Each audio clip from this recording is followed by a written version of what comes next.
Hay una conversación que tuve hace muchos años con un hombre que cambió mi forma de entender completamente el éxito y el fracaso.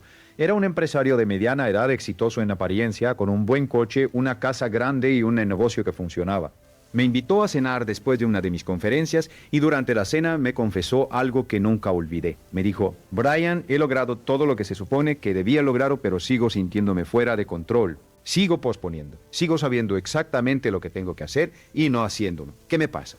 Esa pregunta se quedó conmigo durante días, no porque fuera inusual, sino porque era la pregunta más común que nadie se atreve a hacer en voz alta. Era la pregunta que millones de personas llevan dentro sin saber cómo articularla. Y la respuesta que le di esa noche y que he refinado durante décadas de trabajo con empresarios, ejecutivos, vendedores, padres, estudiantes y personas que empezaban literalmente desde cero, es la que quiero compartir contigo hoy con toda la profundidad que merece. Porque si estás aquí, si estás viendo esto, probablemente ya sabes lo que tienes que hacer. Ya sabes que deberías ahorrar más, que deberías levantarte más temprano, que deberías trabajar en ese proyecto, que deberías llamar a ese cliente, que deberías hacer ejercicio, que deberías leer más, ya lo sabes. Y sin embargo, algo no está funcionando. Algo entre el conocimiento y la acción se rompe, se detiene, se congela, y ese espacio entre saber y hacer es exactamente donde se decide tu destino financiero, tu destino profesional, tu destino personal. Hoy vamos a hablar de disciplina que te han enseñado a odiar. No de la disciplina del castigo, del sacrificio sin sentido, de la rigidez militar que hace que la vida parezca una prisión. Vamos a hablar de la disciplina como la herramienta más liberadora que existe. La disciplina como el puente entre quien eres hoy y quien tienes el potencial de ser. Y vamos a hablar de por qué la mayoría de las personas nunca cruzan ese puente, no porque no puedan, sino porque nadie les explicó cómo funciona realmente. Permíteme empezar con algo que descubrí estudiando a personas exitosas durante más de 40 años. Cuando entrevistas a alguien que ha construido riqueza real, independencia financiera real, una vida que ellos mismos diseñaron, casi nunca te dicen que tenían un talento extraordinario, casi nunca te dicen que tuvieron suerte desde el principio. Lo que te dicen una y otra vez con distintas palabras, pero el mismo significado, es que en algún momento de su vida tomaron una decisión simple, casi silenciosa, que nadie más notó en ese momento, pero que lo cambió todo. La decisión de hacer lo que sabían que debían hacer, aunque no tuvieran ganas de hacerlo. Eso es todo. Eso es la disciplina en su forma más pura. No es glamorosa, no es dramática. Es simplemente la capacidad de actuar en alineación con tus intenciones a largo plazo, incluso cuando tus emociones a corto plazo te empujan en dirección contraria. Ahora bien, antes de que pensemos que esto es sencillo, quiero que entiendas algo fundamental sobre cómo funciona tu mente. Porque si no entiendes la mecánica de por qué te falta disciplina, nunca podrás cambiarla de manera sostenida. Podrás tener rachas de motivación, periodos de esfuerzo intenso, pero sin entender la raíz del problema, siempre volverás al punto de partida. El cerebro humano está diseñado para buscar placer inmediato y evitar dolor inmediato. Esto no es un defecto tuyo, es biología. Durante cientos de miles de años, esta característica fue lo que mantuvo viva a nuestra especie. Si veías una amenaza, tu cerebro te hacía reaccionar de inmediato. Si encontrabas comida, tu cerebro te hacía aprovecharla ahora porque no había garantía de que siguiera ahí mañana. Este mecanismo funcionó perfectamente durante la mayor parte de la historia humana. El problema es que vivimos en un mundo completamente diferente. Vivimos en un mundo donde las recompensas más importantes, las que realmente transforman una vida, casi siempre están en el futuro. El dinero que ahorras hoy no te da placer esta noche. El ejercicio que haces esta mañana no te hace sentir en forma esta tarde. El libro que lees esta semana no te hace más sabio este fin de semana. Las recompensas de las acciones disciplinadas están diferidas en el tiempo. Y tu cerebro primitivo, ese cerebro que todavía vive en parte en la sabana africana, no sabe cómo procesar bien esa diferencia temporal. Y entonces ocurre algo que yo llamo la trampa del presente. Tu cerebro toma decisiones basadas en cómo te sientes ahora mismo, no en lo que quieres dentro de 5 años. Y mientras tanto, el mundo moderno ha construido un sistema entero diseñado para explotar exactamente esa debilidad. Las redes sociales están diseñadas para darte dopamina instantánea. La comida procesada está diseñada para darte placer inmediato. El crédito fácil está diseñado para darte la sensación de riqueza ahora a cambio de esclavitud financiera después. El entretenimiento infinito está diseñado para que nunca tengas un momento de incomodidad que te obligue a pensar. No estoy diciendo que el mundo moderno sea malvado. Estoy diciendo que si no entiendes estas fuerzas, si no las reconoces conscientemente, te van a arrastrar y el resultado 10, 20, 30 años después Es una vida que no elegiste, una situación financiera que no diseñaste y la sensación persistente de que algo salió mal aunque no sabes exactamente qué. Entonces, ¿qué hacemos con todo esto? ¿Cómo se construye disciplina en un mundo que trabaja activamente contra ella? Lo primero que quiero que entiendas es que la disciplina no es una cuestión de fuerza de voluntad. Este es uno de los malentendidos más costosos que existen. Cuando pensamos en disciplina, pensamos en alguien que se aprieta los dientes, que resiste la tentación por pura fuerza mental, que es más duro que los demás. Y cuando fallamos en mantener esa resistencia, concluimos que somos débiles, que no tenemos suficiente voluntad, que simplemente no somos el tipo de persona que puede ser disciplinada. Eso es completamente falso. La fuerza de voluntad es un recurso limitado. Los estudios sobre esto son absolutamente claros. Cada vez que resistes una tentación, cada vez que tomas una decisión que requiere esfuerzo consciente, estás gastando un recurso mental que se agota durante el día. Es por eso que las personas toman peores decisiones por la noche que por la mañana. Es por eso que después de un día de trabajo intenso terminas comiendo mal, viendo televisión y posponiendo lo que habías planeado hacer. No es debilidad de carácter, es agotamiento de un recurso finito. Las personas verdaderamente disciplinadas no son las que tienen más fuerza de voluntad. Son las que han aprendido a necesitar menos fuerza de voluntad. Han construido sistemas, entornos y hábitos que hacen que las acciones correctas sean automáticas o al menos más fáciles que las acciones incorrectas. Déjame darte un ejemplo concreto. Conozco a un empresario que durante años intentó levantarse a las 5 de la mañana para trabajar en su negocio antes de que comenzara el día. Cada noche se prometía que al día siguiente lo haría. Cada mañana, cuando sonaba la alarma, apagaba el teléfono y seguía durmiendo. Esto le generaba una culpa enorme que lo acompañaba todo el día, lo que a su vez reducía su energía y su productividad, lo que a su vez hacía que se sintiera peor, lo que a su vez hacía que por la noche buscara más entretenimiento para escapar de ese malestar, lo que a su vez hacía que se acostara más tarde, lo que a su vez hacía más difícil levantarse a las 5. Era un ciclo perfecto de autosabotaje que cambió para él. No encontró más fuerza de voluntad. Lo que hizo fue rediseñar su entorno. Puso el teléfono al otro lado de la habitación para que tuviera que levantarse físicamente para apagarlo. Preparó su ropa de trabajo la noche anterior. Acordó con un colega enviarse un mensaje a las 5:10 de la mañana para confirmar que ambos estaban despiertos y trabajando. Puso una cafetera programada para que el café estuviera listo exactamente a las 5. Y cambió su identidad. Dejó de decirse voy a intentar levantarme temprano y empezó a decirse soy el tipo de persona que trabaja mientras otros duermen. En 3 semanas levantarse a las 5 dejó de ser una batalla, no porque de repente tuviera más fuerza de voluntad, sino porque había eliminado la mayoría de los obstáculos que hacían que la acción incorrecta fuera más fácil que la acción correcta. Este principio se aplica a todo, a tus finanzas, a tu salud, a tu trabajo, a tus relaciones. La disciplina sostenida no viene de resistir más, viene de diseñar mejor. Ahora quiero hablar de algo que está profundamente conectado con la disciplina, pero que raramente se menciona en estas conversaciones, la relación entre disciplina y autoimagen. Porque he observado en décadas de trabajo con personas de todos los niveles de éxito, que la razón más profunda por la que las personas no son disciplinadas no es la falta de sistemas ni de entornos, es que en algún nivel no se ven a sí mismas como personas disciplinadas. Tienes una imagen mental de quién eres. Esa imagen fue construida a lo largo de los años por tus experiencias, por lo que te dijeron tus padres, por tus éxitos y fracasos pasados, por las historias que te has contado sobre ti mismo. Y esa imagen actúa como un termostato, igual que un termostato mantiene la temperatura de una habitación dentro de un rango determinado, tu autoimagen mantiene tu comportamiento dentro de un rango determinado. Si tu autoimagen dice soy una persona desorganizada, cada vez que intentes ser organizado, una fuerza invisible te empujará de vuelta a la desorganización.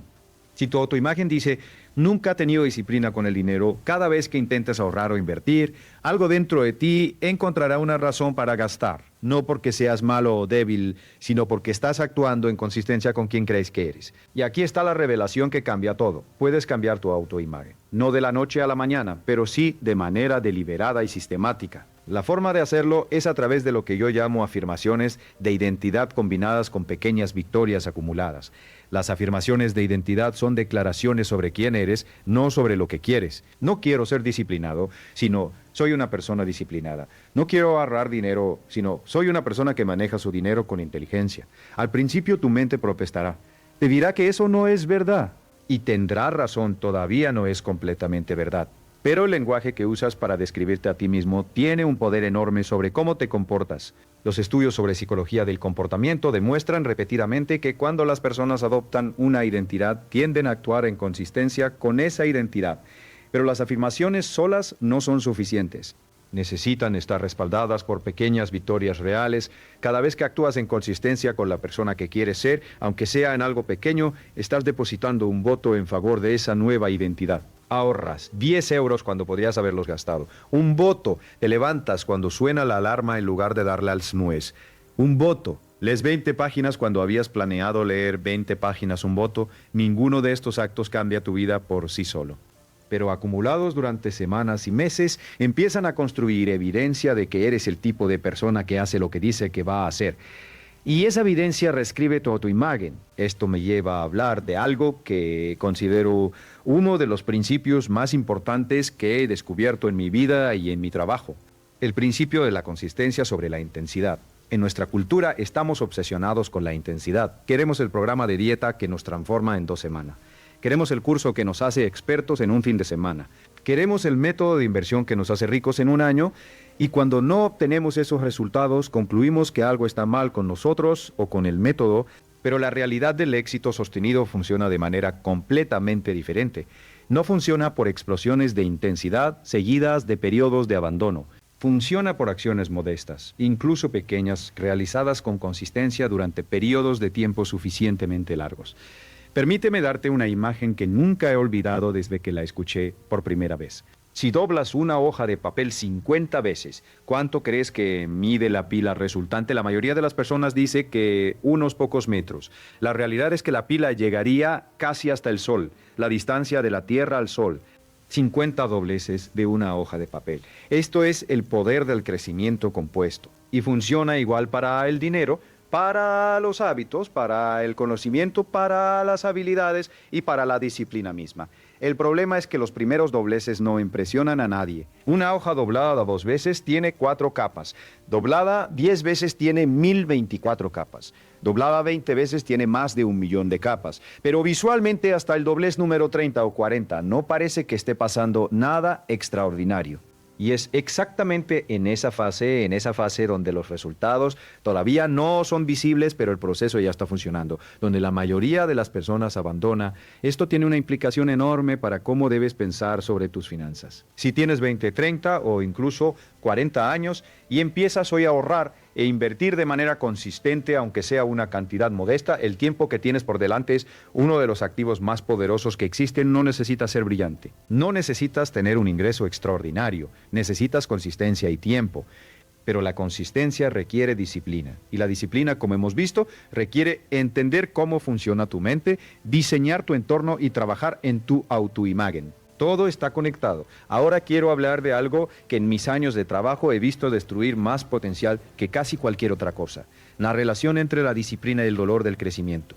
Hay una verdad incómoda que muy pocas personas están dispuestas a aceptar. Crecer duele, no siempre, no de manera insoportable, pero hay una incomodidad inherente en el proceso de convertirte en alguien mejor de lo que eres hoy. Cada hábito nuevo que intentas construir te saca de tu zona de confort. Cada habilidad nueva que intentas desarrollar te expone a la sensación de incompetencia. Y cada límite que intentas superar activa resistencia, tanto interna como externa. Y aquí está el problema. Vivimos en una cultura que ha declarado la guerra a la que incomodidad. Tenemos aplicaciones para no aburrirnos nunca. Tenemos entretenimiento disponible las 24 horas. Tenemos sustancias, actividades y distracciones diseñadas específicamente para que nunca tengas que sentarte con una sensación difícil durante más de 30 segundos.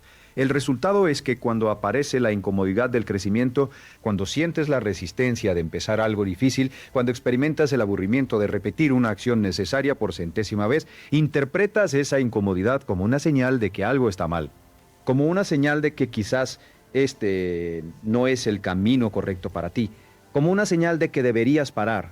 Pero esa interpretación está completamente invertida. La incomodidad del crecimiento no es una señal de que estás en el camino equivocado. Es una señal de que estás exactamente en el camino correcto. Es la señal de que tu cerebro está siendo forzado a adaptarse, a crecer, a expandirse más allá de sus límites actuales. Los atletas de élite lo saben. Los músicos profesionales lo saben. Los empresarios que han construido negocios extraordinarios lo saben. El crecimiento no ocurre en la zona de confort, ocurre justo en el borde de esa zona, en el espacio donde te sientes un poco incómodo, un poco inseguro, un poco fuera de tu elemento.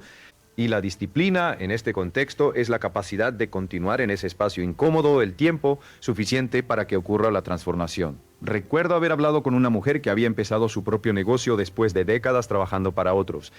Tenía 52 años cuando lo hizo. Todo el mundo a su alrededor le decía que era demasiado tarde, que era demasiado arriesgado, que debería conformarse con lo que tenía. Y ella me contó que los primeros 6 meses fueron los más incómodos de su vida adulta. No porque el negocio no funcionara, sino porque constantemente estaba haciendo cosas que nunca había hecho antes. Llamadas de ventas que la aterrorizaban, decisiones financieras que la mantenían despierta por la noche. Conversaciones difíciles con clientes y proveedores, momentos de duda profunda sobre si había cometido el mayor error de su vida, pero siguió, no porque no sintiera el miedo o la incomodidad, sino porque había tomado una decisión fundamental. Iba a interpretar la incomodidad como evidencia de progreso, no como señal de peligro. Cada vez que sentía miedo, se decía a sí misma, bien, esto significa que estoy creciendo. Esa reinterpretación simple, ese cambio en cómo leía sus propias emociones, fue lo que la mantuvo en movimiento. Hoy, varios años después, tiene un negocio próspero, ingresos que triplicaron lo que ganaba como empleada y una sensación de autonomía y orgullo que me dijo que nunca pensó que sería posible a su edad. No porque tuviera más talento que nadie, sino porque aprendió a hacer las paces con la incomodidad del crecimiento. Quiero hablar ahora de la disciplina aplicada específicamente al dinero, porque es en el área financiera donde la falta de disciplina tiene las consecuencias más tangibles y más duraderas. He estudiado la psicología del dinero durante décadas, he trabajado con personas que ganaban $10,000 al mes y tenían deudas. He trabajado con personas que ganaban $3,000 al mes y tenían ahorros significativos, y la diferencia entre estos dos grupos no era el ingreso. Era la relación psicológica que cada uno tenía con el dinero. Las personas con mentalidad de escasez financiera, independientemente de cuánto ganen, tienen ciertas características en común. Gastan primero y ahorran lo que sobra, que casi siempre es nada, toman decisiones financieras basadas en cómo se sienten en el momento, no en un plan a largo plazo. Evitan revisar sus finanzas porque les genera ansiedad. Asocian el dinero con el estrés, el conflicto o la culpa. Y lo más importante, creen en algún nivel que su situación financiera es el resultado de fuerzas externas sobre las que tienen poco control. Las personas con mentalidad de abundancia financiera hacen algo radicalmente diferente. Ahorran primero y viven con lo que queda. Toman decisiones financieras basadas en principios que han establecido de antemano, no en impulsos del momento. Revisan sus finanzas regularmente con curiosidad en lugar de con miedo. Ven el dinero como una herramienta, neutral en sí misma, que puede trabajar para ellos o contra ellos dependiendo de cómo lo manejen. Y creen profundamente que su situación financiera es el resultado de sus decisiones, lo que significa que también puede ser cambiada por sus decisiones. Esta diferencia en mentalidad no es cosmética. Tiene consecuencias matemáticas enormes a lo largo del tiempo. Permíteme darte un ejemplo que uso frecuentemente en mis seminarios porque ilustra perfectamente el poder de la disciplina financiera. 2 personas empiezan a trabajar al mismo tiempo con el mismo salario. Llamémoslas Ana y Carlos. Ana decide desde el primer mes apartar el 10% de su ingreso en una cuenta de inversión que no va a tocar. Carlos decide que ahorrará cuando pueda, que es otra forma de decir que no ahorrará. Ambos tienen exactamente el mismo ingreso durante los siguientes 30 años. Al final de esos 30 años, la diferencia entre Ana y Carlos no es del 10%, no es del 20%. Gracias al interés compuesto, Ana puede tener 10, 15 o 20 veces más capital acumulado que Carlos, dependiendo de la tasa de retorno de sus inversiones. Un hábito simple, practicado con consistencia durante suficiente tiempo, crea una diferencia que parece casi mágica, pero que es simplemente matemática. Pero hay algo más importante que los números en esta historia. Ana, durante esos 30 años, desarrolló algo que Carlos nunca desarrolló, la identidad de alguien que controla su dinero, y esa identidad se extendió a otras áreas de su vida. Las personas que tienen disciplina financiera tienden a tener más disciplina en su salud, en sus relaciones, en su trabajo. No porque el dinero sea lo más importante, sino porque la disciplina es un músculo y cuando lo ejercitas en un área se fortalece en todas las áreas. Ahora bien, sé lo que algunos de vosotros estáis pensando. Brian, todo esto suena muy bien, pero yo tengo deudas, yo tengo gastos inesperados, yo tengo una situación que hace imposible ahorrar. Y quiero ser completamente honesto contigo sobre esto. Hay situaciones genuinamente difíciles. Hay personas que atraviesan crisis reales, pérdidas de empleo, enfermedades, emergencias familiares, que hacen que la disciplina financiera sea extraordinariamente difícil. No estoy ignorando eso. No estoy diciendo que todo es fácil si simplemente cambias tu mentalidad. Pero también he visto demasiadas veces para ignorarlo personas en situaciones objetivamente difíciles que encontraron la manera de dar pequeños pasos hacia adelante. Y he visto personas en situaciones objetivamente cómodas que encontraron todas las razones del mundo para no hacer nada. La situación externa importa, claro que importa, pero la mentalidad importa más de lo que la mayoría de las personas está dispuesta a admitir. Y aquí está algo que he observado consistentemente. Las personas que dicen no puedo ahorrar nada frecuentemente no han hecho el análisis honesto de sus gastos. No porque sean deshonestas, sino porque sean deshonestas, sino porque sean deshonestas, sino porque sean deshonestas. Mirar de frente cuánto dinero sale cada mes y a dónde va requiere una honestidad que duele. Requiere confrontar decisiones pasadas que quizás no fueron las mejores. Requiere aceptar que tienes más control del que te gustaría creer, porque si tienes más control también tienes más responsabilidad. Y esa responsabilidad es exactamente lo que la disciplina exige. La disciplina no es para los que tienen todo resuelto, es para los que están dispuestos a mirarse al espejo con honestidad y decir, aquí es donde estoy, aquí es donde quiero estar, y voy a hacer lo que sea necesario para recorrer esa distancia, aunque sea lentamente, aunque sea dolorosamente, aunque nadie más lo vea. Quiero hablar ahora de algo que considero fundamental y que raramente se discute en el contexto de la disciplina, la conexión entre claridad de propósito y capacidad de acción. He observado que las personas que tienen más dificultad con la disciplina no son necesariamente las más perezosas ni las más débiles. Son frecuentemente las más confundidas. No tienen claro qué quiere, no tienen claro por qué lo quiere. Y sin esa claridad, la disciplina no tiene dirección. Es como intentar nadar con mucha energía sin saber hacia dónde está la orilla. Cuando trabajo con alguien que lucha con la disciplina, una de las primeras preguntas que le hago es, ¿qué quieres que sea verdad sobre tu vida dentro de 10 años? Y la respuesta que obtengo me dice todo lo que necesito saber. Si la respuesta es vaga, quiero ser feliz, quiero tener éxito, quiero no tener problemas de dinero, eso me dice que la persona no ha hecho el trabajo de claridad que precede a todo lo demás. Si la respuesta es específica, quiero tener un negocio que genere X cantidad al mes, quiero haber pagado todas mis deudas y tener Y cantidad ahorrada, quiero poder trabajar desde cualquier lugar del mundo, eso me dice que hay una base sobre la que construir. La claridad de propósito hace algo extraordinario, convierte la disciplina de un esfuerzo abstracto en una decisión concreta. Cuando sabes exactamente qué estás construyendo, cada acción disciplinada se convierte en un ladrillo de ese edificio. Y poner un ladrillo no requiere motivación extraordinaria, requiere simplemente recordar que estás construyendo. Este es el secreto que separa a las personas que mantienen sus compromisos de las que no. No es que los primeros tengan más energía o más talento, es que tienen una imagen clara y emocionalmente resonante de su futuro que actúa como un imán que los atrae hacia adelante incluso cuando el camino es difícil. ¿Cómo construyes esa claridad? Hay un ejercicio que recomiendo y que parece simple, pero que tiene un poder extraordinario cuando se hace con seriedad. Toma un papel y escribe una descripción detallada de tu vida ideal dentro de 5 años. No una lista de deseos, una descripción. ¿Dónde vives? ¿Cómo es tu día típico? ¿Con quién pasas tu tiempo? ¿Qué tipo de trabajo haces? ¿Cuánto ganas? ¿Cómo te sientes? ¿Qué has logrado? Escríbelo en tiempo presente, como si ya fuera tu realidad. Vivo en un apartamento luminoso en el centro de la ciudad. Me levanto a las 6 sin alarma porque me emociona lo que voy a hacer ese día. Tengo un negocio que genera X euros al mes y que me permite trabajar 4 días a la semana. Tengo X cantidad ahorrada e invertida.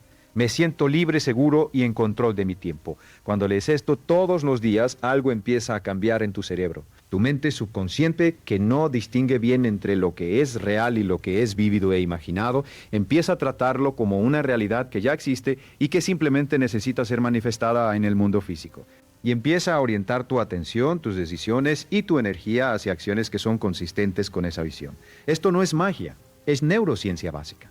El cerebro humano tiene un sistema llamado sistema de activación reticular que actúa como un filtro de la realidad.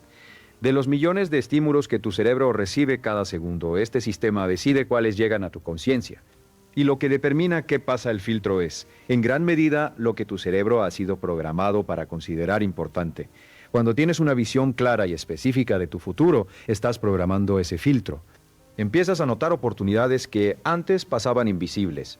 Empiezas a encontrar información relevante donde antes no la veías. Empiezas a traer conversaciones, encuentros y recursos que te acercan a tu objetivo, no porque el universo se reorganice mágicamente, sino porque tu cerebro empieza a procesar la realidad de manera diferente. Ahora quiero hablar de los errores más comunes que he visto en personas que intentan construir disciplina y fracasan, no porque no se esfuercen, sino porque están cometiendo errores fundamentales de estrategia. El primero y más costoso es intentar cambiar demasiadas cosas al mismo tiempo. Conozco personas que el 1 de enero deciden que van a levantarse a las 5 de la mañana, hacer ejercicio todos los días, dejar de comer azúcar, ahorrar el 20% de su ingreso, leer un libro a la semana, meditar 30 minutos diarios y aprender un idioma nuevo. Y en 2 semanas han abandonado todo porque el peso combinado de todos esos cambios simultáneos aplastó su capacidad de adaptación. La disciplina se construye de la misma manera que la fuerza física, progresivamente con cargas que tu sistema puede manejar y que aumentan gradualmente. Si intentas levantar el triple de tu peso máximo el primer día en el gimnasio, no te vuelves más fuerte, te lesionas. Lo mismo ocurre con los hábitos y la disciplina mental. Mi recomendación es siempre la misma: elige una cosa, una sola. El hábito o la acción que, si lo hicieras consistentemente durante los próximos 90 días, tendría el mayor impacto positivo en tu vida. Solo una, y enfoca toda tu energía de cambio en esa única cosa hasta que sea automática, hasta que no requiera esfuerzo consciente, hasta que se convierta simplemente en parte de quién eres. Solo entonces añades la siguiente: este enfoque parece lento, y al principio lo es, pero 12 meses después de empezar, la persona que ha dominado 3 o 4 hábitos fundamentales de esta manera está en un lugar completamente diferente que la persona que intentó cambiar todo a la vez y no logró mantener nada. El segundo error es depender de la motivación. La motivación es maravillosa cuando aparece. Te hace sentir que puedes conquistar el mundo, que este es el momento en que todo va a cambiar, que esta vez sí vas a lograrlo. Y entonces desaparece, como siempre lo hace, porque la motivación es una emoción y las emociones son por naturaleza temporales. Las personas que esperan estar motivadas para ser disciplinadas están esperando algo que no va a llegar de manera confiable. La disciplina no es lo que haces cuando tienes motivación, es lo que haces cuando no la tienes. Es levantarte y hacer lo que tienes que hacer aunque estés cansado, aunque no tengas ganas, aunque todo en ti quiera quedarse en la cama o en el sofá. Esto no significa que debas ignorar la motivación cuando aparece. Úsala, aprovéchala. Pero construye tus sistemas de tal manera que no la necesites para funcionar. La motivación es el combustible que arranca el motor. La disciplina es el motor que sigue funcionando cuando el combustible se acaba. El tercer error es no tener accountability, que en español podría traducirse como rendición de cuentas. Los seres humanos somos animales sociales. Nos comportamos de manera diferente cuando alguien más nos está observando, cuando nadie más sabe lo que estás haciendo o dejando de hacer. El costo de abandonar es solo interno. Y para muchas personas, ese costo interno no es suficientemente alto para mantenerlos en movimiento.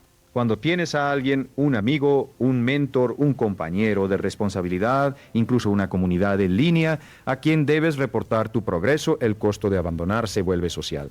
Y el costo social es frecuentemente mucho más motivador que el costo puramente interno. No porque seas superficial, sino porque tu cerebro primitivo valora enormemente la aprobación y el respeto de tu tribu. Esto explica por qué los programas de entrenamiento en grupo funcionan mejor que el entrenamiento individual para la mayoría de las personas. Por qué los grupos de inversión tienen mejores resultados que los inversores solitarios que no tienen a nadie con quien hablar de sus decisiones. Por qué las personas que hacen compromisos públicos tienen más probabilidades de cumplirlos que las que los hacen en privado. Si estás luchando con la disciplina en algún área de tu vida, una de las intervenciones más poderosas que puedes hacer es encontrar a alguien con quien compartir tus compromisos y tu progreso. No para que te juzgue, sino para que te vea. Hay algo extraordinariamente poderoso en ser visto en el proceso de convertirte en quien quieres ser. Quiero hablar ahora de algo que tiene que ver con la disciplina, pero que va más allá de los hábitos y los sistemas. La relación entre disciplina y autorrespeto. He llegado a creer, después de muchos años observando a personas en todos los niveles de éxito, que la disciplina es fundamentalmente un acto de amor propio. No en el sentido superficial y moderno de date un capricho porque te lo mereces, sino en el sentido profundo y duradero de me respeto lo suficiente como para hacer lo que sé que es bueno para mí, aunque en este momento no me apetezca. Cada vez que cumples un compromiso contigo mismo, aunque sea pequeño, estás enviando un mensaje a tu subconsciente: soy alguien en quien se puede confiar, soy alguien que hace lo que dice.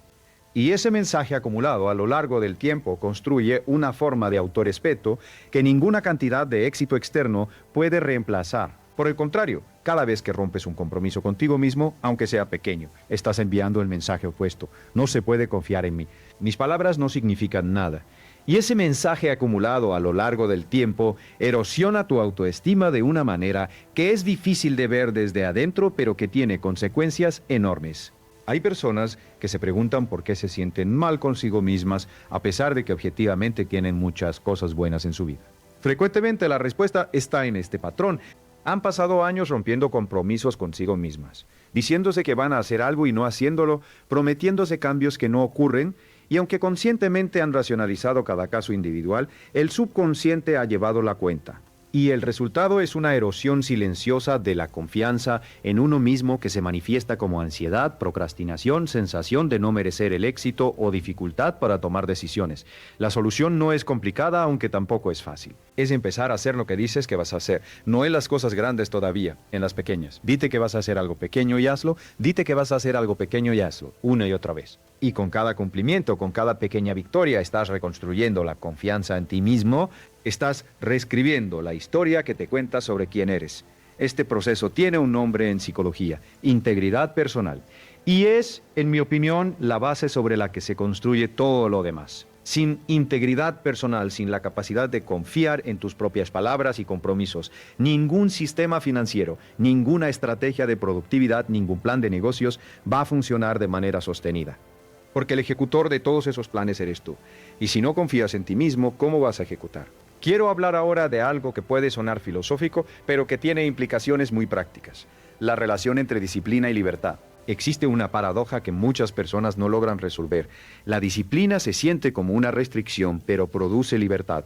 La falta de disciplina se siente como libertad, pero produce restricción. Cuando no tienes disciplina financiera, en el corto plazo sientes la libertad de gastar lo que quieres cuando quieres. Pero en el largo plazo esa libertad se convierte en la prisión de las deudas, de la dependencia de un empleo que quizás no te gusta, de la incapacidad de tomar decisiones importantes sin mirar tu cuenta bancaria primero. Cuando tienes disciplina financiera, en el corto plazo sientes la restricción de no poder gastar en todo lo que quieres, pero en el largo plazo esa restricción se convierte en la libertad real de elegir cómo pasas tu tiempo, de no depender de nadie para tu sustento, de poder decir no a oportunidades que no te convienen porque tienes un colchón que te lo permite. Lo mismo aplica a la salud, al trabajo, a las relaciones. La disciplina de hacer ejercicio regularmente se siente restrictiva hasta que tienes 50 años y tu cuerpo funciona mejor que el de personas 10 años menores que tú. La disciplina de estudiar y prepararte se siente como una carga hasta que tienes las habilidades que otros no tienen y puedes elegir tu camino en lugar de aceptar lo que te ofrezcan. Los romanos tenían una frase que me ha acompañado durante años: sufre el dolor de la disciplina o sufre el dolor del arrepentimiento. El dolor de la disciplina es temporal. Ocurre en el momento de la acción y luego desaparece. El dolor del arrepentimiento es permanente, crece con el tiempo, se acumula y no desaparece porque ya no hay nada que puedas hacer al respecto. Cada día que pasa sin que tomes las decisiones que sabes que debes tomar, el costo futuro aumenta. No de manera lineal, sino de manera compuesta. Igual que el interés compuesto trabaja a tu favor cuando ahorras, trabaja en tu contra cuando pospones. Las oportunidades que no aprovechas hoy no simplemente desaparecen. Generan un costo de oportunidad que se multiplica con el tiempo. Tengo un estudiante que me escribió hace algunos años para contarme que había decidido no invertir en un pequeño negocio que un amigo le había propuesto porque no era el momento adecuado. 10 años después, ese negocio valía 20 veces lo que habría costado entrar. Me decía que no podía dejar de pensar en esa decisión. Y yo le respondí algo que espero que te sea útil. El costo real de esa decisión no fue el dinero que no ganaste, fue la lección que no aprendiste a tiempo sobre cómo funciona la creación de riqueza. Y esa lección aprendida ahora todavía tiene valor. La pregunta es, ¿qué vas a hacer con ella? Porque el pasado no se puede cambiar. Pero el presente siempre está disponible y cada momento presente es una oportunidad de comenzar el proceso de compuesto que, aunque tarde, todavía tiene décadas por delante para trabajar. Quiero hablar ahora de algo que está directamente relacionado con la disciplina financiera y que creo que es uno de los conceptos más poderosos que puedes aprender. La diferencia entre activos y pasivos y por qué la mayoría de las personas gasta su vida acumulando pasivos creyendo que está acumulando activos. Un activo es algo que pone dinero en tu bolsillo. Un pasivo es algo que saca dinero de tu bolsillo. Esta distinción, simple en su formulación, tiene implicaciones revolucionarias cuando empiezas a aplicarla a cada decisión financiera que tomas. El coche que compras a crédito no es un activo, es un pasivo. Cada mes saca dinero de tu bolsillo en forma de cuotas, seguro, gasolina y mantenimiento. La casa en la que vives puede ser un activo o un pasivo dependiendo de cómo la financies y qué hagas con ella. Las inversiones que generan dividendos, los negocios que generan flujo de caja, las habilidades que aumentan tu capacidad de generar ingresos. Esos son activos.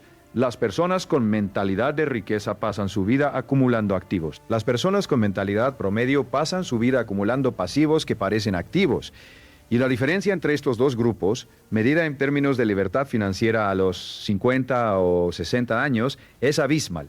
Pero aquí está el vínculo con la disciplina. Acumular activos en lugar de pasivos requiere disciplina. Requiere la disciplina de no comprar el coche nuevo cuando el viejo todavía funciona.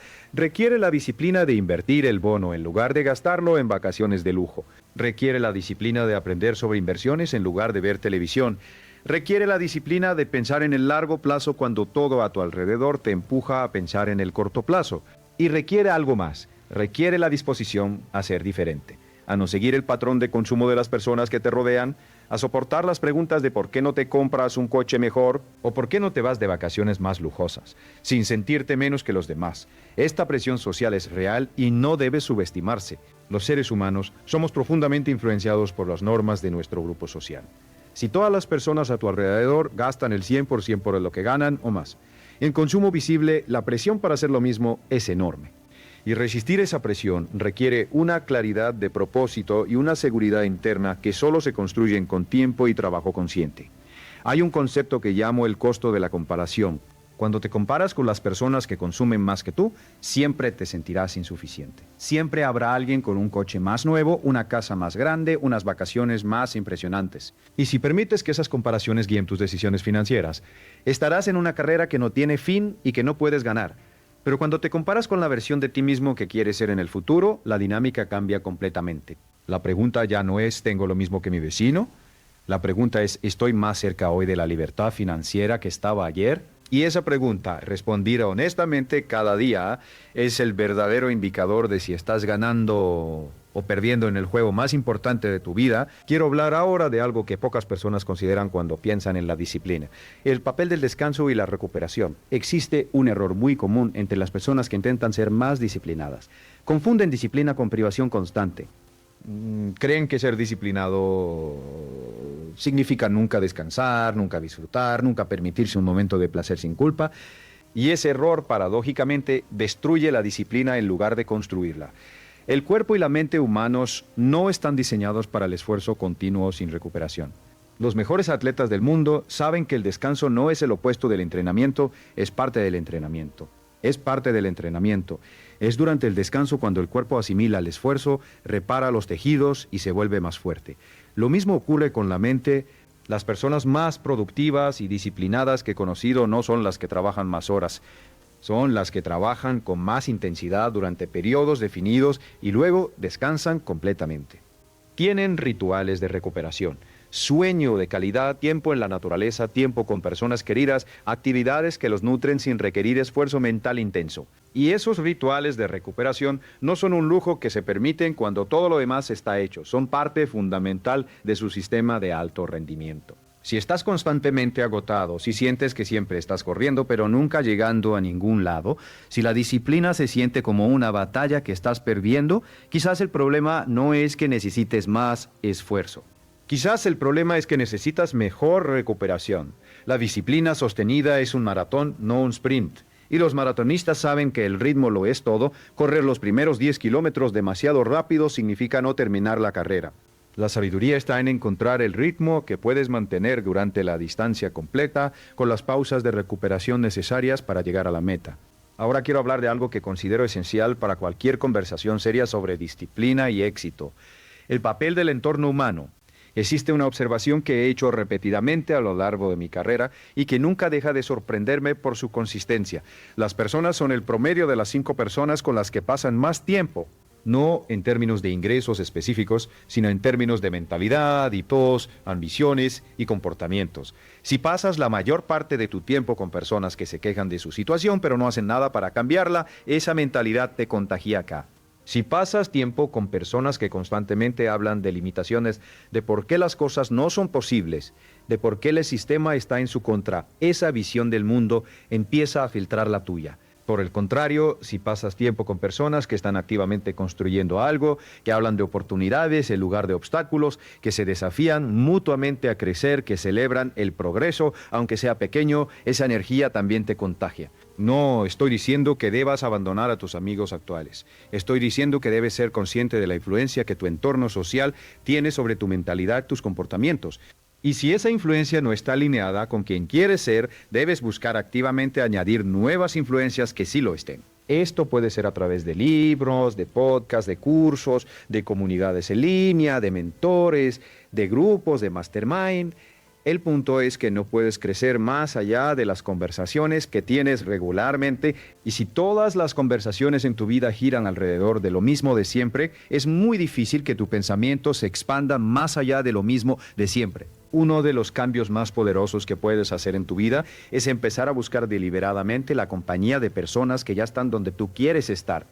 No para adularlas ni para pedirles favores, sino para aprender cómo piensan, cómo toman decisiones, cómo manejan los obstáculos. La mentalidad es contagiosa. Y si te expones consistentemente a la mentalidad correcta, algo de ella inevitablemente se te pega. Quiero hablar ahora de algo que puede ser incómodo, pero que creo que es necesario: la relación entre disciplina y responsabilidad radical. Existe una tendencia muy humana de buscar explicaciones externas para nuestros problemas. El gobierno, la economía, la familia en la que crecimos, el jefe que no nos valora, la suerte que no nos acompañó. Y muchas veces esas explicaciones tienen algo de verdad. El contexto importa, las circunstancias importan, la injusticia existe y tiene consecuencias reales. Pero hay una trampa en esas explicaciones, incluso cuando son completamente válidas. La trampa es que cuando atribuyes tu situación a causas externas, también le estás atribuyendo a esas causas externas el poder de cambiarla. Si el problema es el gobierno, solo el gobierno puede solucionarlo. Si el problema es la economía, solo la economía puede mejorar. Si el problema es tu jefe, solo tu jefe puede cambiar. Y mientras esperas que esas fuerzas externas cambien, tu vida pasa. La responsabilidad radical no significa negar que existen injusticias o que el contexto importa. Significa elegir enfocarte en lo que puedes controlar, no porque eso sea todo lo que importa, sino porque es lo único sobre lo que tienes poder de actuar. ¿Puedes controlar la economía? No. ¿Puedes controlar cuánto aprendes, cuánto ahorras, qué habilidades desarrollas, qué decisiones tomas con lo que tienes? Absolutamente sí. Hay personas que han construido riqueza y libertad financiera en condiciones económicas terribles. Hay personas que han logrado independencia financiera partiendo de situaciones de deuda profunda. Hay personas que han construido negocios exitosos sin educación formal, sin capital inicial, sin conexiones. No porque su situación fuera fácil, sino porque eligieron enfocarse en lo que podían hacer en lugar de lo que no podían. No te estoy diciendo que su camino fue fácil, te estoy diciendo que fue posible. Y si fue posible para ellos, la pregunta que vale la pena hacerse es: ¿qué me está impidiendo a mí hacer algo similar? La respuesta honesta a esa pregunta, sin defensa, sin justificaciones y sin excusas, es el punto de partida de cualquier transformación real. Quiero hablar ahora de algo que tiene que ver con la disciplina y el dinero de una manera que pocas personas consideran. El costo de las deudas de consumo, una de las trampas financieras más devastadoras que existe en el mundo moderno, es el crédito de consumo. Tarjetas de crédito, préstamos personales, financiación de bienes de consumo. Estos instrumentos están diseñados, literalmente diseñados, para capturar una parte de tus ingresos futuros y transferirla a las instituciones financieras. Cuando usas una tarjeta de crédito para comprar algo que no puedes pagar al final del mes, no estás comprando ese artículo, estás comprando ese artículo más un porcentaje de interés que puede ser del 15, 20 o incluso 30% anual. Y si solo pagas el mínimo cada mes, esa deuda puede crecer más rápido de lo que la reducís. He conocido personas que han pagado 2 o 3 veces el precio original de un artículo gracias a los intereses acumulados. He conocido personas que llevan 10 años pagando una deuda de tarjeta de crédito y deben más de lo que debían al principio. No porque sean irresponsables, sino porque nadie les explicó cómo funciona el interés compuesto cuando trabaja en su contra. La disciplina financiera en este contexto tiene una regla simple: si no puedes pagarlo en efectivo o al final del mes sin intereses, no lo compras. No ahora, primero ahorras y cuando tienes el dinero entonces compras. Esta regla parece obvia cuando la escuchas, Pero vivimos en una cultura que ha normalizado la deuda de consumo hasta el punto de que la mayoría de las personas la considera inevitable. Todo el mundo tiene deudas, se ha convertido en una de las frases más costosas de la historia económica moderna. No todo el mundo tiene deudas. Las personas que han construido independencia financiera real, en su gran mayoría llegaron a un punto en que eliminaron completamente las deudas de consumo de su vida y nunca volvieron. No porque no pudieran permitírselas, sino porque entendieron que cada euro que pagan en intereses de consumo es un euro que no está trabajando para ellos. Quiero hablar ahora de algo que está conectado con todo lo que hemos discutido, pero que merece su propio espacio: la disciplina del aprendizaje continuo. Uno de los hábitos más consistentes que he observado en personas de alto éxito es el compromiso con el aprendizaje permanente. No el aprendizaje formal, no necesariamente títulos universitarios, aunque esos también tienen valor. Me refiero al hábito de leer, estudiar, escuchar, aprender de manera continua y deliberada. Warren Buffett, considerado uno de los inversores más exitosos de la historia, dice que pasa el 80% de su tiempo leyendo. Charlie Munger, su socio durante décadas, ha dicho que no conoce a ninguna persona sabía que no lea mucho. Bill Gates toma una semana completa al año que llama su semana de pensar para leer libros y artículos sobre temas completamente nuevos para él y Biporky. Estos no son casos aislados. Son representativos de un patrón que se repite en persona tras persona que ha construido éxito sostenido. El compromiso con el aprendizaje continuo. ¿Por qué es esto relevante para la disciplina? Porque el conocimiento es lo que convierte el esfuerzo en resultados. Puedes ser increíblemente disciplinado, pero si tu disciplina está aplicada a las estrategias equivocadas, el resultado será esfuerzo sin recompensa. El aprendizaje continuo te asegura que tu disciplina esté siempre apuntando en la dirección correcta, que estés usando las mejores herramientas disponibles para lograr tus objetivos. Hay un principio que he aplicado durante décadas y que ha transformado mi vida más que casi cualquier otra cosa: leer al menos 30 minutos cada día sobre temas relacionados con tu campo de trabajo o con tus objetivos financieros. Solo 30 minutos, eso equivale a aproximadamente 15 libros al año. En 10 años habrás leído 150 libros sobre temas que directamente impactan tu éxito. Compara eso con la persona que no lee ninguno y tendrás una idea de la ventaja acumulada que ese hábito produce. Y no tiene que ser solo libros. Pueden ser artículos, podcasts, cursos, conversaciones con personas que saben más que tú. El formato importa menos que la consistencia y la intención. Lo que importa es que cada día estés añadiendo algo nuevo a tu base de conocimiento, que estés expandiendo tu comprensión del mundo y de las oportunidades que existen en él. Quiero hablar ahora de algo que es quizás el tema más profundo de toda esta conversación: la relación entre disciplina y significado. He observado que las personas que tienen más facilidad para ser disciplinadas no son necesariamente las más inteligentes ni las más motivadas en el sentido convencional. Son las personas para quienes lo que están haciendo tiene un significado profundo. Un significado que va más allá de ellas mismas. Cuando trabajas solo por dinero, la disciplina es un esfuerzo constante. El dinero como motivación tiene un techo. Pasado cierto punto, más dinero no produce más esfuerzo. Pero cuando trabajas por algo que crees que importa, por tu familia, por una misión que consideras valiosa, por el impacto que quieres tener en el mundo, la disciplina fluye de manera diferente. No es fácil, pero tiene una fuente de energía que el dinero solo no puede proporcionar. Esto no significa que debas renunciar a tus objetivos financieros. Significa que debes encontrar la manera de conectarlos con algo más grande.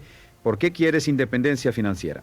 ¿Qué harías con tu tiempo si el dinero no fuera una preocupación? ¿A quién quieres ayudar? ¿Qué quieres crear? ¿Qué legado quieres dejar? Cuando tienes respuestas claras y genuinas a estas preguntas, tus objetivos financieros dejan de ser fines en sí mismos y se convierten en medios para algo que te importa profundamente. Y esa conexión, esa cadena que va desde las acciones disciplinadas del presente hasta el impacto significativo en el futuro, es una de las fuentes más poderosas de motivación sostenida que existe. He conocido a personas que han pasado décadas construyendo riqueza y al llegar a ella se sienten vacías porque nunca se preguntaron para qué la querían. Y he conocido a personas que construyeron mucho menos en términos financieros, pero que tienen una sensación de plenitud y propósito que el dinero solo no puede comprar. La diferencia no estaba en el resultado, estaba en si el proceso tenía significado. La disciplina al servicio de un propósito significativo no es un sacrificio, es una expresión de quién eres y de lo que valoras. Y cuando la disciplina se convierte en eso, en una expresión de tus valores más profundos, deja de sentirse como una carga y empieza a sentirse como integridad. Quiero hacer ahora algo que raramente hago en este tipo de conversaciones. Quiero hablarte directamente sobre el momento presente. No sobre el pasado que no puedes cambiar ni sobre el futuro que todavía no existe. Sobre ahora. Ahora mismo. Mientras escuchas esto, algo dentro de ti está respondiendo. Hay partes de lo que he dicho que resuenan contigo porque reconoces en ellas algo verdadero sobre tu propia experiencia. Y probablemente hay una o dos áreas específicas donde sabes con total claridad que no estás haciendo lo que deberías estar haciendo. No te estoy juzgando, nunca lo haría. He estado en ese lugar. He tenido periodos de mi vida donde sabía exactamente lo que necesitaba hacer y no lo hacía. He experimentado la brecha entre conocimiento y acción. He sentido la frustración de saber que soy capaz de más y no estar dando lo que puedo dar. Lo que quiero que consideres es esto. La distancia entre donde estás y donde quieres estar no es tan grande como parece desde donde estás parado. Cuando miras hacia arriba, desde el fondo de una montaña, la cima parece inalcanzable. Pero la montaña se escala un paso a la vez, y el primer paso siempre es el más importante. No porque sea el más difícil, sino porque es el que rompe la inercia. Es el que demuestra que el movimiento es posible, es el que crea el movimiento que hace que el segundo paso sea más fácil que el primero. ¿Cuál es el primer paso que sabes que necesitas dar? No el paso perfecto, no el paso que lo resuelve todo, solo el primer paso, el más pequeño que puedas imaginar que te mueve en la dirección correcta. Quizás es abrir una cuenta de ahorro hoy, quizás es hacer una lista de todos tus gastos del último mes, quizás es levantarte mañana 30 minutos antes. Quizás es llamar a alguien que puede ayudarte. Quizás es simplemente apagar el teléfono durante una hora y pensar con claridad sobre lo que realmente quieres de tu vida. El tamaño del paso no importa tanto como el hecho de darlo, porque el movimiento crea momentum. Y el momento crea más movimiento. Y así se construye el proceso que, con el tiempo, produce resultados que parecen extraordinarios, pero que en realidad son simplemente el resultado acumulado de pasos ordinarios dados con consistencia. Quiero terminar con algo que espero que te acompañe mucho tiempo después de que hayas terminado de escuchar esto. Hay una frase que he repetido en mis seminarios durante décadas porque creo que captura algo esencial sobre la naturaleza del éxito y la disciplina. Todo lo que necesitas para lograr cualquier que propongas ya está dentro de ti. La disciplina es simplemente la llave que abre esa puerta. No necesitas ser diferente de lo que eres. No necesitas tener más talento, más suerte, mejores circunstancias. Necesitas aprender a usar lo que ya tienes de manera más intencional, más consistente y más alineada con lo que realmente quieres. La disciplina no es algo que tienes o no tienes. Es algo que construyes un día a la vez, una decisión a la vez, un compromiso cumplido a la vez. Y cada vez que la ejercitas se vuelve más fuerte, cada vez que la abandonas se debilita, pero nunca desaparece por completo. Siempre está ahí, esperando ser activada de nuevo. He visto a personas de 70 años cambiar hábitos que habían tenido toda su vida. He visto a personas en situaciones financieras devastadoras reconstruir su vida económica desde cero. He visto a personas que se habían rendido sobre sí mismas, encontrar la chispa que necesitaban para empezar de nuevo, no porque tuvieran algo especial, sino porque tomaron una decisión. La misma decisión que está disponible para ti en este momento. La decisión de que hoy, a partir de ahora, vas a empezar a actuar en alineación con quien quieres ser. No perfectamente, no sin tropiezos. No sin días difíciles, pero consistentemente con intención, con la claridad de saber que cada acción disciplinada que tomas es un ladrillo en el edificio de la vida que quieres vivir. No hay momento perfecto para empezar. El momento perfecto siempre fue ayer. El segundo mejor momento es ahora. Y si hay algo que quiero que te lleves de todo lo que hemos hablado hoy es esto: la disciplina no es tu enemiga, no es la fuerza que te priva de placer o de libertad, es la fuerza que te da acceso al tipo de placer y de libertad que no tienen precio. La libertad de no depender de nadie para tu sustento, el placer de saber que lo que tienes lo construiste tú, la satisfacción profunda y duradera de haber cumplido los compromisos que te hiciste a ti mismo. Eso no lo puede comprar ninguna tarjeta de crédito, no lo puede dar ningún golpe de suerte, no lo puede producir ningún atajo. Solo la disciplina ejercida con consistencia y propósito a lo largo del tiempo puede darte eso, y tú puedes tenerlo no algún día. Empezando hoy, gracias por haber estado aquí conmigo durante esta hora. Ha sido un honor compartir estas ideas contigo. Ahora ve y haz algo con ellas. Eso es lo único que importa.